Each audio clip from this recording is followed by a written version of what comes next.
अस्सलाम वालेकुम एवरीवन, क्या हाल चाल है आप सबके। आई प्रिज्यूम सब बिल्कुल ठीक ठाक होंगे। और ये वैक्सीनेशन वाले दिन के रात का टाइम है और मैं वैक्सीनेशन करवा के आके सो गई थी और मेरी कुछ तबीयत ठीक नहीं लग रही थी। तो मामा की कॉल आई तो मामा कहती हैं कि अब मेरी बेटी बीमार हो रही है और क्या करूं मैं तुम्हारे लिए। फिर उन्होंने कहा चलो आज मैं तुम्हें ट्रीट देती हूँ ज़बरदस्त सी।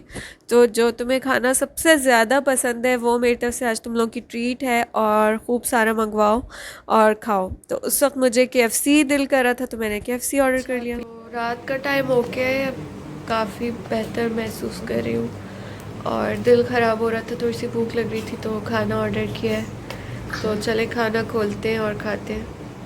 तो ये है ज़हीर साहब का डबल जिंगर चीज़िला बर्गर और साथ में इनके फ्राइज़ हैं और चिकन है। मैंने भी अपने लिए डील ही ऑर्डर की है और उसके अंदर है बर्गर, साथ में फ्राइज़ हैं, साथ में कोल्स्लो है और साथ में स्पाइसी हॉट चिकन है। तो मेरा दिल ख़राब ख़राब सा हो रहा था तो मैंने कहा मैं हॉट एंड स्पाइसी वाला डील अपने लिए चूज़ करती हूँ ताकि मुंह का टेस्ट थोड़ा अच्छा हो जाए।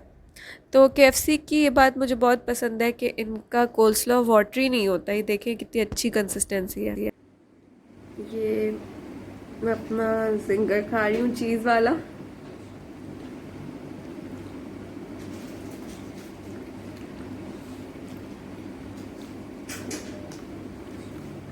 ज़ारा ये अपने फ्राइज़ दिखाने।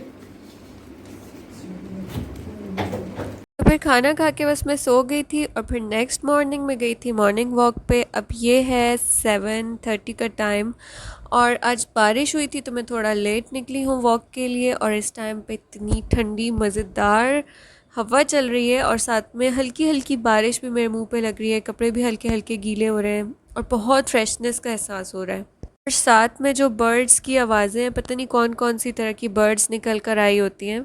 तो आजकल मेरे साथ ये हो रहा है कि जब मैं वॉक पे जाती हूँ तब तो बहुत अच्छा लगता है और मैं राउंड्स लगा लेती हूँ जितने मुझे लगाने होते हैं। पर जब मैं वापस आती हूँ मुझे बहुत भूख लग रही होती है और दिल करता है कि कोई मुझे नाश्ता बना के दे। आज हमारे गुड न्यूज़ सुनने को मिली कि यहाँ पे एमसीओ ओवर हो गया है, अब फ़ेज़ 2 में एंटर हो गया है, बहुत सारी चीज़ें खुल गई हैं। हमारा स्ट्रिक्ट लॉकडाउन था वो ओवर हो गया है। तो मेरा दिल है कि मैं ब्रेकफास्ट बना के तो पार्क में जाके करूँ। अब देखते हैं कि क्या होता है, ये प्लान एग्जीक्यूट हो सकता है कि नहीं हो सकता। आज मैं पार्क गई तो एक औरत लेक में कुछ फेंक रही थी। अब मैं हैरान हुई कि ये क्या फेंक रही है। पहले मुझे लगा जैसे स्लिपर की आवाज़ आ रही है फेंकने की और फिर मुझे समझ में नहीं आई तो मैंने क्लोज़ जाके देखा। वीडियो इसलिए नहीं बनाई कि भाई कोई कुछ कर रहा है और मैं क्लोज़ जाके वीडियो बनाऊं तो फिर बंदा परेशान हो जाएगा कि भाई आप कौन है और क्यों मेरी वीडियो बना रही है। तो जब मैंने गौर से देखा तो हुआ ये था कि कुछ मछलियों ने जब डाइव किया था तो वो लेक से बाहर आ गई थी और वो जो औरत थी वो उन मछलियों को उठा उठा के वापस समंदर में फेंक रही थी, सॉरी लेक में फेंक रही थी। तो मुझे ये देखकर इतना अच्छा लगा कि लोग किस किस लेवल पे, मतलब सिर्फ इंसानों से नहीं, अल्लाह ताला की सारी मखलूक़ों से, सारे क्रिएचर से मोहब्बत करते हैं। और यहाँ पे मुझे एक बहुत ही क्यूट सा स्नेल मिला था और जब तक मैंने दूसरा राउंड लगाया था ये अपनी रोड क्रॉस कर चुका था। और बस देखते ही देखते धूप निकल गई थी, कहाँ तो बारिश हो रही थी और फिर कहाँ बारिश हल्की हो गई थी, ठंडक ठंडक सी थी। और इस टाइम पे फुल सन आ चुका है और अब टाइम है घर जाने का। मलेशिया की बात मुझे बहुत ज़्यादा पसंद है कि बारिश हो जाती है, फिर सब पानी भी ड्राई हो जाता है और फिर ऐसा लगता है जैसे बारिश हुई नहीं थी और एकदम से वेदर सनी और क्लियर हो जाता है। और यहाँ पे अब एक खातून आई हुई थी कबूतरों को खाना देने और मुझे इतना अच्छा लगता है, लोग अपनी गाड़ियों में बैठ के पार्क आते हैं, बूढ़े बूढ़े से लोग होते हैं और सम टाइम वो परिंदों को खाना देने जा रहे होते हैं, सम टाइम्स नाश्ता लेने आ रहे होते हैं। तो जेंडर डिस्क्रिमिनेशन यहाँ पे नहीं है, चाहे औरतें हों, चाहे आदमी हों, चाहे यंग लोग हों, चाहे बूढ़े हों, सारे अपनी कार्स लेके आ जाते हैं पार्क वॉक करने, समटाइम्स परिंदों को खाना दे रहे होते हैं। तो ये चीज़ मुझे बड़ी अच्छी लगती है। तो घर जाके मैंने सोचा मैं थोड़ी एडिटिंग कर लूँ और मुझे भूख लग रही थी तो मुझे याद आया कि मैंने कलाकंद बना के रखे थे बहुत ही मज़े के। तो मैंने सोचा कि ये खा लेती हूँ, थोड़ा सा मूड अच्छा हो जाएगा, शुगर लेवल बराबर हो जाएगा।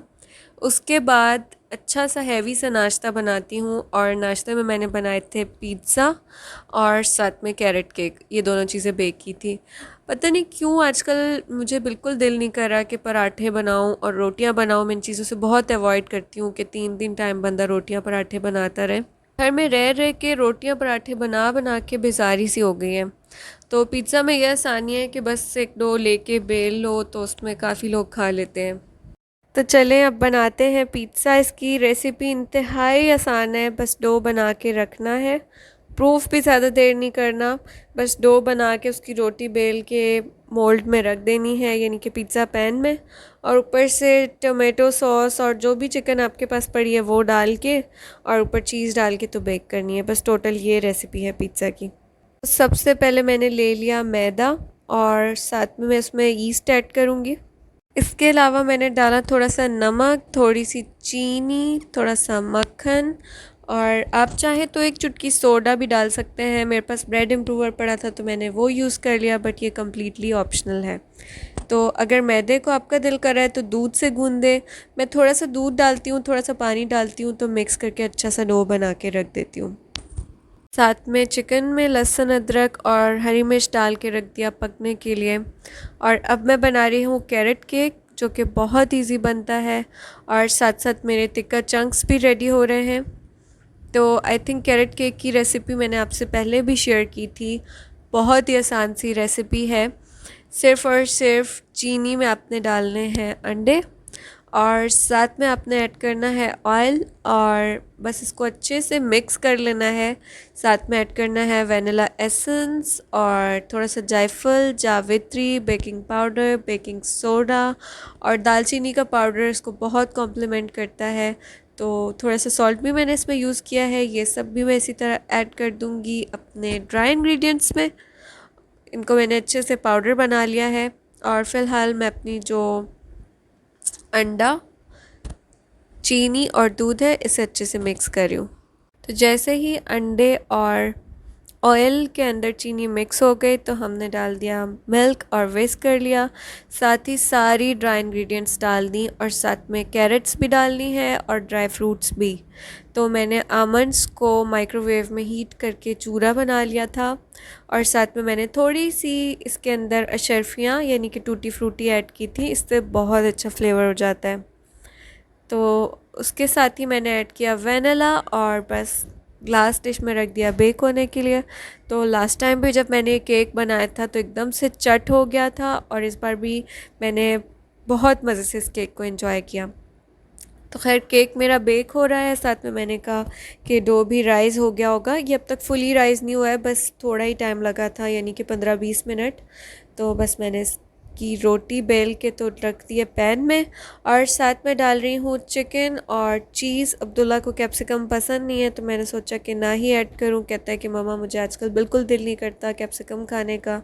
तो बस मैंने टमाटो ऐड कर दिए थे और अनियंस ऐड कर दिए थे बिल्कुल छोटे छोटे काट के। तो मैंने सोचा कि 2 पिज़्ज़ा इकट्ठे बेक कर देती हूँ। पहले एक बेक करूँ, फिर किसी को और चाहिए हो, फिर और बेक करूँ। तो उससे बेहतर है कि एक ही दफ़ा बेक करके तो जान छुड़ाई जाए। और जितनी देर में मैंने पिज़्ज़ा रेडी किया था और ये प्रूफ हुआ था, मेरा केक रेडी हो गया था। और पिज़्ज़ा का तो कुकिंग टाइम बहुत ही कम होता है, baking time sorry. I think 20 minute में ये बड़ा वाला पिज़्ज़ा भी बेक हो जाता है। तो अब पिज़्ज़ा जा रहा है ओवन में और केक आ गया है बाहर और बहुत ही मज़े का केक है। ये आपने ज़रूर ट्राई करना है। अगर आप घर पे बेकिंग करना स्टार्ट हो जाएं तो मतलब बेकरी की चीज़ों का आपको बिल्कुल मज़ा नहीं आएगा और इतना इंटरेस्टिंग हो जाता है। बंदा हर रोज़ कोई नई चीज़ ट्राई करता है, फैमिली भी इंजॉय करती है और डिफरेंट न्यूट्रिएंट्स भी आप लेते हैं वैरायटी ऑफ फूड से और फूड बोरिंग भी नहीं लगता, बहुत इंटरेस्टिंग हो जाता है। इतना होलसम केक था और हर बाइट में डिफरेंट चीज़ें मुंह में आ रही थी और च्यू करने में बहुत मज़ा आ रहा था। आप ज़रूर ट्राई करिएगा। खैर हमारे पिज़्ज़ा भी रेडी हो गए हैं और हमने नाश्ता बहुत ज़्यादा एंजॉय किया। ये हैवी नाश्ता, तो नाश्ता कह लें या ब्रंच कह लें, फैमिली देर से सो के उठी थी और हमने ये 2 मज़े की हैवी हैवी चीज़ें खाई थी जो कि बहुत मज़े की लगी थी।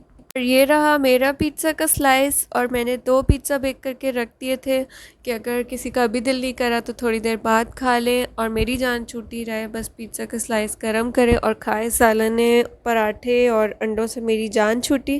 खैर नाश्ते के बाद मैंने दोनों बच्चों को नहला धुला के तो बिठा दिया था। अब्दुल्ला तो खैर ख़ुद बात लेता है, और आज उसका टॉय आया था तो बहुत ज़्यादा खुश था। और ज़ारा को सर्दी लग रही थी तो उसने कहा कि मैं अपना जो जैकेट है या जो अब हुडेड शर्ट है वो पहनूंगी। और अब दोनों मज़े से टॉय बना रहे हैं। ज़ारा और अब्दुल्ला इतने एक्साइटेड हैं और इतने टाइप्स के उन्होंने अपने हाउसेस बनाए हैं। इंशाल्लाह मैं आपके साथ नेक्स्ट व्लॉग में शेयर करूँगी।